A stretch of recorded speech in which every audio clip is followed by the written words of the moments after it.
Bars is back. Sam and oh God, what's up with you? Hip Hop Uncensored is the vibe, so subscribe. Hip Hop Uncensored is the vibe, so subscribe. Oh God, driving Sam and riding passenger side, and you heard it out the mouth of the greatest rapper alive. Interested in promoting your brand, business, or talent on Hip Hop News Uncensored? Hit me up right now at advertise@hiphopun.com. That's advertise@hiphopun.com. Hit me ASAP. Very affordable rates now to our regularly scheduled. It's just a lot. I think he genuinely think Jay-Z responded to Dave, and I do. Yeah. I do. And we'll never know. He never going to talk to us about the shit. Maybe he will, maybe he won't. But yeah. He may be blackballed, man. Yeah. But the things he said was interesting, and I think that if he was, and I think even DeHaven was kind of elaborating to the point that he was talking about it, well, then let's ask the questions. Let's talk about what he said. Definitely. I want to do this last story about Bobby, and then I want to do this quick review on this song. I'm going to get a live review from what you think about the song, your live reaction. But over the weekend, man, Bobby Smurda got into a scuffle with a fan, you know what I mean, at Made America in Philadelphia. Now, pretty much it was captured, you know, on video, some of the altercation, and somebody apparently threw something at him, and he tried to actually rush them, you know. Now his security apprehended him, you know, in time, but you just got to think in a situation. The reason I'm bringing this up because you got a man on parole, you know, and obviously it's like somebody throws something at you, you're gonna go after him. Parole, probation. I don't care if the feds are sitting right next to it, like, nigga, you threw something at me. I get that. But it could have been bad, Sam, man. If he would have jumped in that, you know, audience, hit the dude, beat him up, it'd have been on camera. It ain't like the old days, Bobby. It wasn't, social media wasn't popping when you got locked up. Now everything's getting caught. As you can see, TMZ has this. They got the bottle getting thrown and all that, and they got you going after the people. So, Bobby, talk about Bobby, man, and how this situation really could have ended up going somewhere. You know, he would have violated pretty much if he would have went after this person, and probably maybe even still could be. You know what I mean? If he had a you know, real anal probation or parole officer. Still been in this situation a million times, working in the nightlife industry that I've worked in for over. I used to work in for well over a decade. Not so much on Bobby, and this is just games. I'm not even mad at the security. His security went out there, grabbed him, got him out of that situation. Dope. His team in that situation, and I don't know who had phones. I'm sure a lot of people in the crowd that you don't know have phones. You can't control everybody, but nobody on that team should have had their phone out. Nobody. And if anybody on their team saw anybody with a phone, tell them to put that shit down. Not right now. If you care about Bobby Smurda, then you need to put that shit down right now. Yep. Get that corny ass motherfucker up out of there. Whoever threw that bottle, get him up out of there. Get that shit out of there. Get Bobby off stage. And put your fucking cameras down. And that's just some real shit. I know we live in a day and age where we all want to capture the moment, and the moment's the thing, and we have these little 13 seconds of fame, and before we know it, everybody has it. And we feel like we're famous for a second. We don't remember you the next hour, but you're famous for that second. But you got to think about the ramifications that come behind it, like you just alluded to. He's sitting on probation after sitting behind bars for a very serious crime, federal. Was he in feds? I'm not sure if he's in the feds, but he did about 7 years, I think. Yeah, took away a lot of his fucking youth, sitting behind bars. He gets to get out, get a new leash on life, as his team that cares about him, to alleviate all that nonsense. Like you said, you can't control what's going on in the crowd, things like that, but you can't control your circle, and y'all shouldn't have your phones out. And if you can, eliminate anybody who does, because you got to protect him at all costs. He's the breadwinner. He's the reason why y'all out there, and he ain't doing no good and nobody's sitting in jail. So protect that.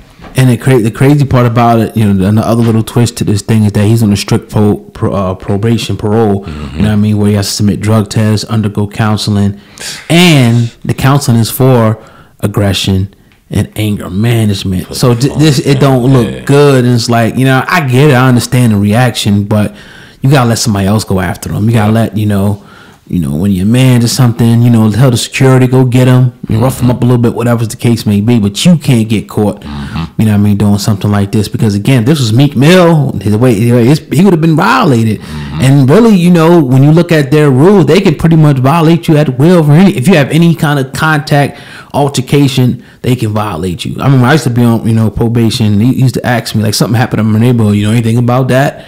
It was like, and they say, like, if you get any police contact, that you can be violated, whether it be for a car ticket, anything. They got the discretion to do that. And now you're an artist in the spotlight. They probably one of the biggest artists right now. People are awaiting your music.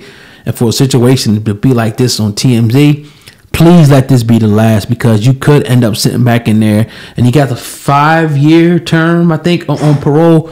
They can make you sit for that 5. You could be, those 7 could turn to 13, 14 years. So don't let this happen again, bro. Yeah, stay out of there, man. And yeah, just let this be a lesson learned, a hard lesson. Don't let it happen again, man. Please. And before I get to this video review, let's talk about the our grand opening that we did, man, over the weekend. It was great, man. We had family, friends, and for people who don't know, man, we finally got the studio, open for business. We've been in this building, maybe almost 2 years, maybe close to 2 years in January. Yeah, close to 2 years, and we just been doing a podcast thing. But now we turned in. I like what Dom said. He said multimedia. Now we got the multimedia studio. We can bring in artists, any genre, rock and roll, country, hip hop, into our studio, and do everything A to B that a studio does. So it just felt good, man. A lot of times when we work a lot, we don't really get a time to enjoy the fruit of your labor, because it's always on to the next thing, always working, always on to the next day. But it was good just to have family in here, and and family. Forget the friends thing. Everybody's family. What I mean? Anybody who was in it that day was family. Fact. So it felt good, man. And I just I'm just proud to continue to keep on pushing, man, because it ain't over. It's always like something's next, but gotta enjoy it when we can. Yeah, and it's good to see, man, and it's humbling.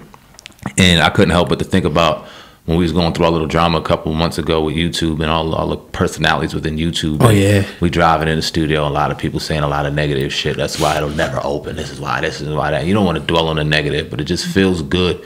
Even a little bit of the negative we dealt with in getting the building and having it, thought we had it one way, and then people bailing out and quitting on us and running and just ducking and not seeing the vision all the way through, and then other people ducking and just not seeing the vision all the way through. I couldn't help but to just reflect and thank them for the motivation too, because a lot of what the beautiful things you see in here right now came from motivation, not only from just wanting to make sure our families were taken care of, but for the people that doubted us too. Yeah. You know what I'm saying? And now we got something tangible that we can carry on for a long time, and we're about to do some damage out here, some positive things out here. And just keep motivating us. Thank you. Yeah, man, it's a big thing in the area. I mean, the last person who had a studio of this caliber was Rodney Jerkins. Now, our building's not as big as his and all that, but, as far as the engineers that we got, the equipment that we got, man, it's a big thing. And I'm excited to be a part of it at the end of the day. You know what I mean? It's crazy. And we don't even know where it's going to go, man. It's just a blessed situation to be able to even employ other brothers and employ other sisters and just do and branch out and do other things, man, and really take these brands to a whole nother level. Definitely. Like we just envisioned sitting in the car talking about, sitting on the back of lawn chairs and dirty ass backyards talking about. Yeah. Everything is now coming to fruition. That just came from straight hard work. All the obstacles in the way, all the hurdles we had to cross. Hard work will get you anywhere you want, man. That's a fact.